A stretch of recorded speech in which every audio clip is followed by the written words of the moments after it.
Jomfre, nagbalik na kayo. Huwag kayo magbibigay pugay sa akin hanggat ganito ang itsura ko. Kamusta naman ang misyon nyo? Ano pa nga bang inyong aasahan? Kundi tagumpay. Nais niyo ba itong pag-usapan? Upang maplano na natin ang ating susunod na pag-atake. Nais ko munang ibalik ninyo ako sa dati. Nanditiri ako sa aking anyo. Alam nyo na gagawin.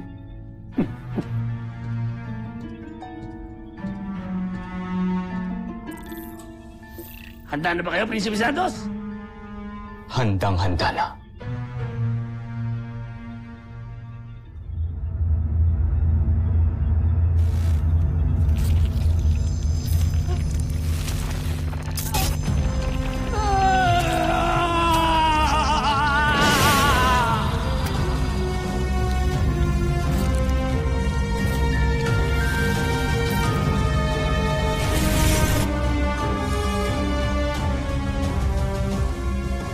Prinsipe na ako muli. Jomfre.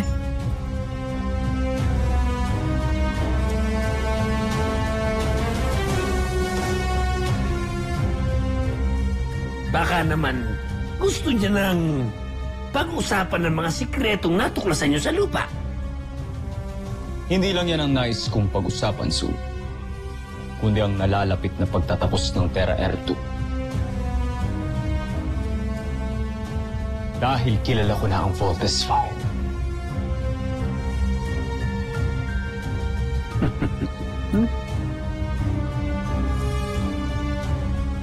Maligayang pagbabalik, Jomfre.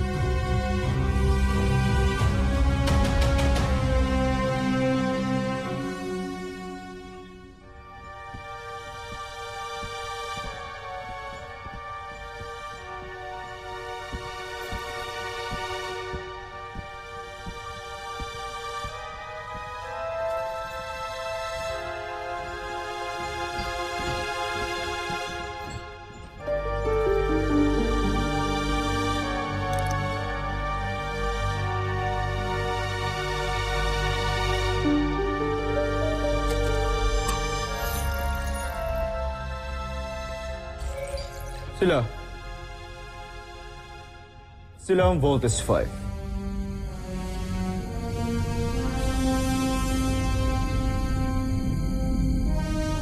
Mga musmus ang kalaban natin? Totoo, Zul. Mga musmus nga sila. Pero tinatalo mga nilikha ninyo. Kaya huwag niyo sila maliitin.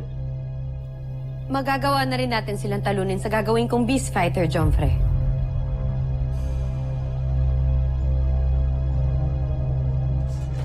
Huwag muna, Zandra.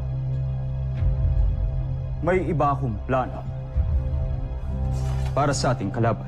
Plano? Maaari niyo na ba itong sabihin sa amin, Jomfre?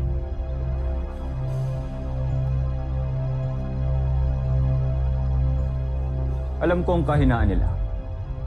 At gagamitin ko yun para talunin si Voltes 5.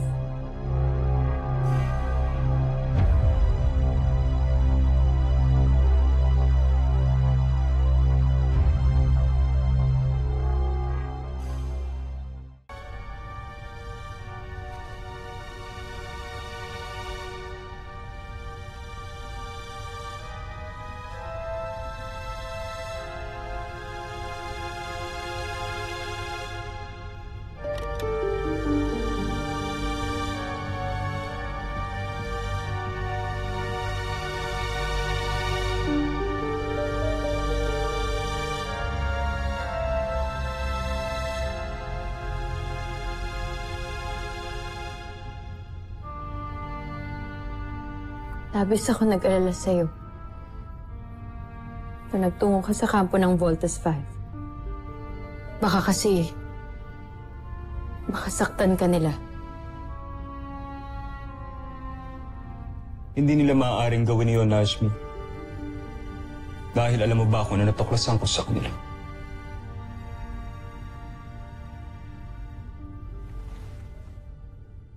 Na may hina silang nilalang. Masyado silang nagpapadala sa kanilang emosyon. At kapag napalapit ang kanilang damdamin sa kanilang kapwa, ay gagawin nilang lahat para dito.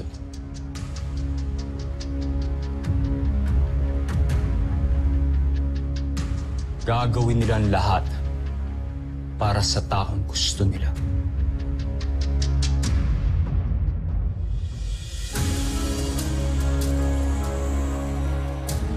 Kaya rin nilang isakripisyo ang sarili nilang kaligayahan para sa ibang tao. Kahit masakit ay gagawin nila. At kahit magdudulot ito ng kalungkutan sa kanila, ay kanilang titiisin.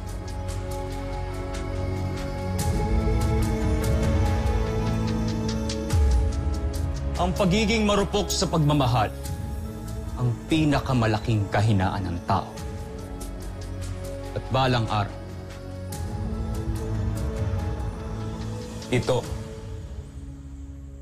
ito rin ang magpapabaksak sa kanila.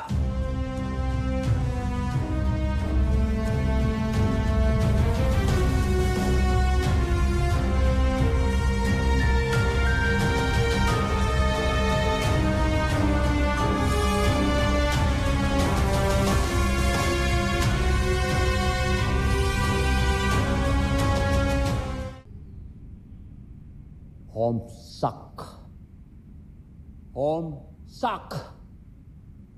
Hanggang ngayon, hindi mo pa rin natatapos ang mission mo! Ipapadala ko ng papalit sa'yo. Bigyan niyo pa ako ng konting panahon, Joffrey. Alam kong naiinip na kayo. Pero pinapangako ko sa inyo, ako pa rin ang magtatagumpay sa huli. Kilala ninyo ako. Hindi ako tumatanggap ng kabiguan. Papatunayan ko sa inyong karapat-dapat ako sa aking katungkulan. Kung ano man ang binabalak mo, siguraduhin mong hindi ka papalpak. Dahil sawang-sawa na ako, Zardos. Malapit ko nang isipin na kumukup ako ng isang taga-Buzan na walang silbi!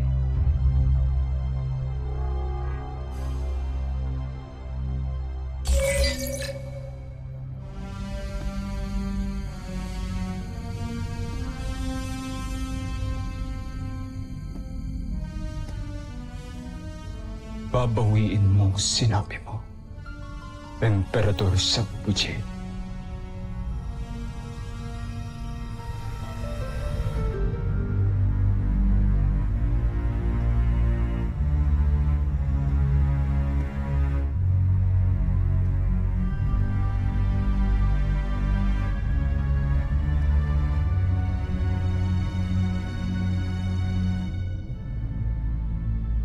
Tatagumpay ako. Babagsak si Volteswy.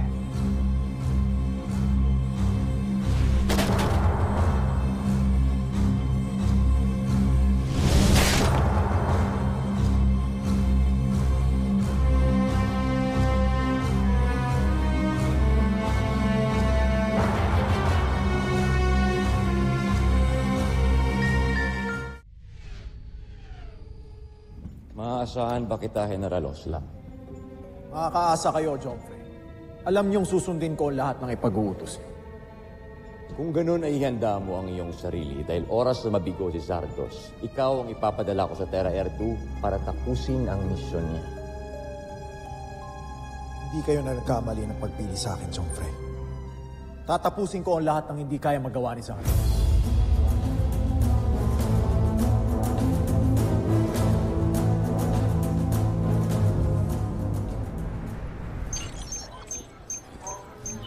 Dr. Smith, may pumasok ng unidentified spacecraft sa outer orbit at ang trajectory nito ay papuntang Camp Big Falcon. Isa na namang beast fighter? Negative, Dr. Smith. Maliit lang ang configuration. Isang spaceship lang ang na-detect. Para makasiguro tayo. Yellow alert. Call in the Vortex 5 team.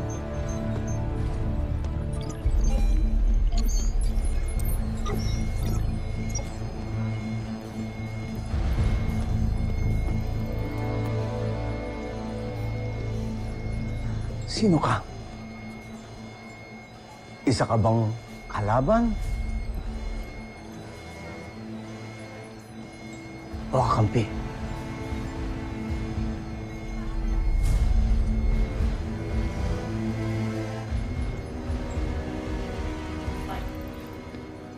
Dr. Smith. Sino ho yan? Kalaban na naman ho ba? Hindi importante kung sino yan. Bakit hindi pa natin i-take down? Ano pang hinihintay natin? Hold your fire.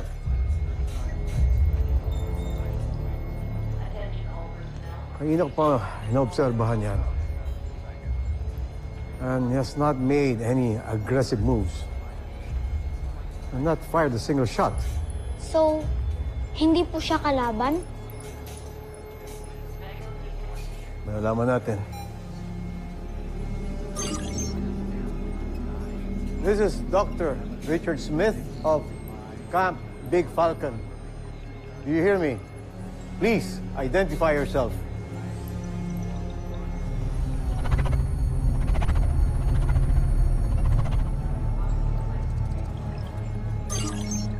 I repeat, this is Dr. Smith. Please identify yourself, or we will be forced to shoot you down. Do you copy?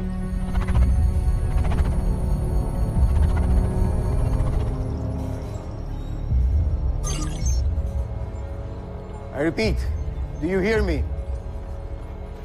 Please acknowledge. Missiles on standby. Yes, sir.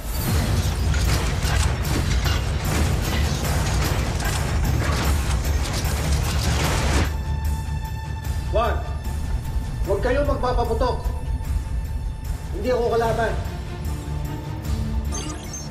Show yourself on screen. We want visual confirmation.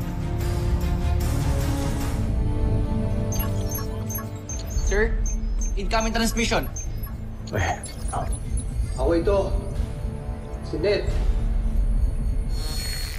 Si Ned Armstrong.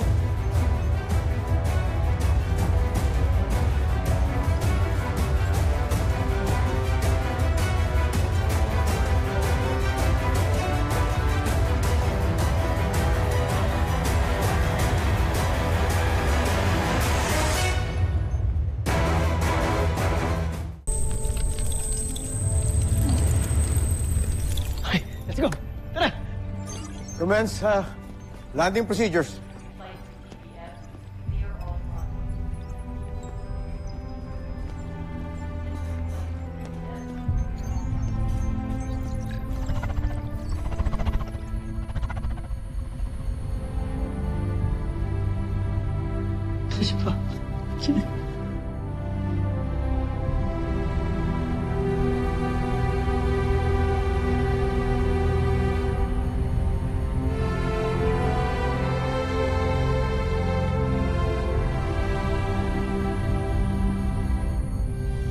Steve, Bert,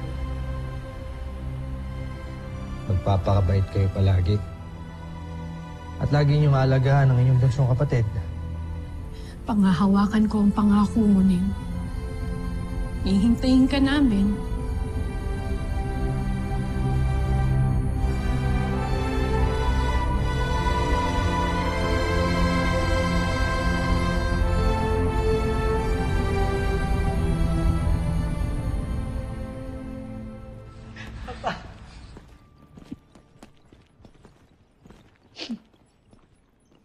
Steve?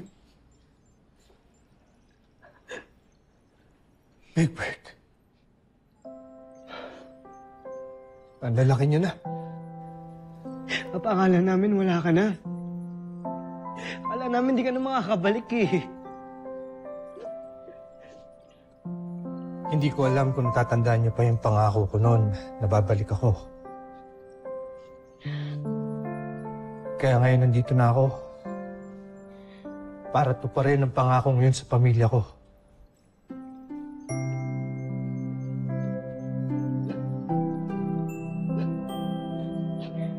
Little John?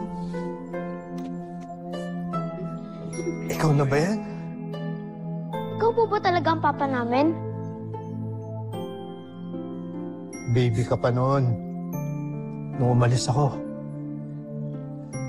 Pero ngayon nandito na ako. Dahil bumalik ako para sa inyo.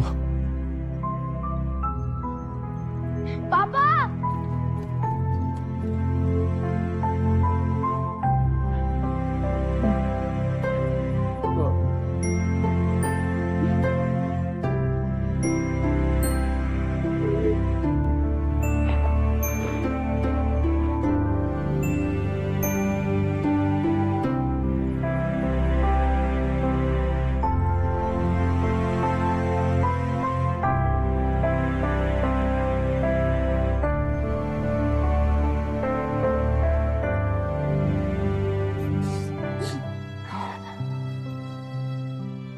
Ngayon nandito na ako. Hindi na tayo magkakahiwalay ulit. Papa, huwag ka na pong aalis ulit, ha? Pinapangako ko na hindi ko na kayo iiwan.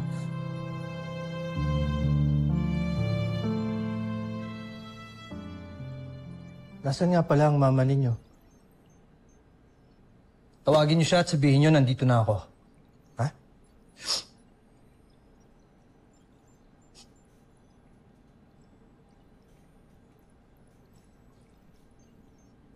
Nasaan ba talaga ang mama niyo? Tito Ned, actually kakaalis lang po ni Tita papuntang fieldwork. Sayang nga po hindi niyo naabutan eh.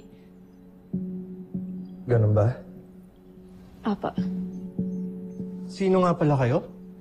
I'm Mark, sir. Part din po ako ng Voltas team. Ako po si Jamie. Ako po yung anak po ni General Oscar Robinson po. Jamie. Dalaga ka na pala at di kita nakilala. Ned! Siguro naman ako, hindi mo nakalimutan. Richard. My friend.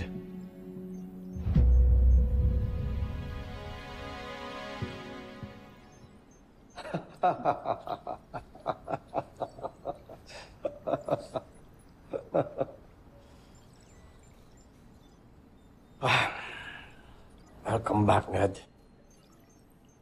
Halika. Nasamahan kita sa debriefing. I hope you understand. It's protocol. Of course. Don't worry. Babalikan ko kayo agad. Let's go. Halika. Dahil natin pag-uusapan.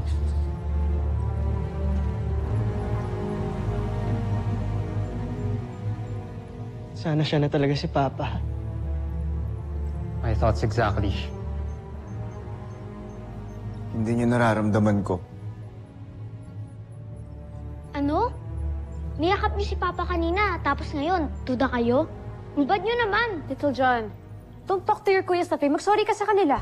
No, bad sila. Ikaw rin! Naglay ka kay Papa tungkol sa mama ko! Bad Little tong lahat! Little John.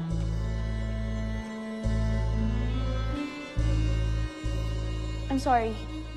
Kaya ko lang naman sinabi yan kasi I didn't want to ruin the moment with bad news. Kaya I had... You don't have to explain, Jamie. Sorry dahil sa pabalang nasagot ni Little John. Pero tama si Little John. Kailangan niyo sabihin sa papa niyo yung totoo.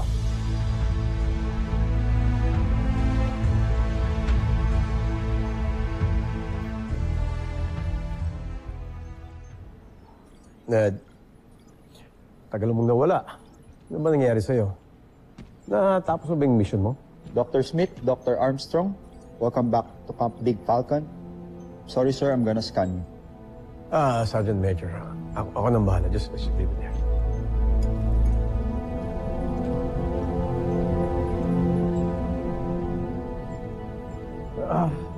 Ned, this is just camp protocol.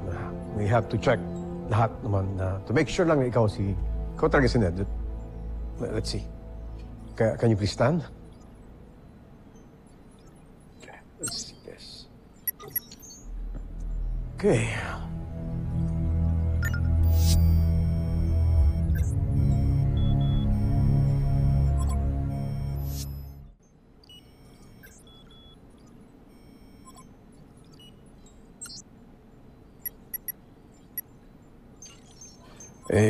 Something's wrong. Siguro, Richard, mas mabuti pa ipaayos mo na muna yan. Tsaka na lang tayo mag-usap. I'll prepare my mission report too. Pero sa ngayon, gusto ko muna sana makasama yung mga anak ko. Okay. Sige. Sandali na, ha? Sergeant Major, can we have this fixed? And by the way, tumawag ka ng escort at bantayan si Ned. At siguraduhin na siya makakaalis. At hindi siya lalabas dito hanggang hindi siya clear. Understood? Okay. Papa? Steve? Sandali lang. Hinihintay ko pa ang escort ko. Siya nga pala. Nasaan ang mama ninyo? Alam ba niya na nandito na ako?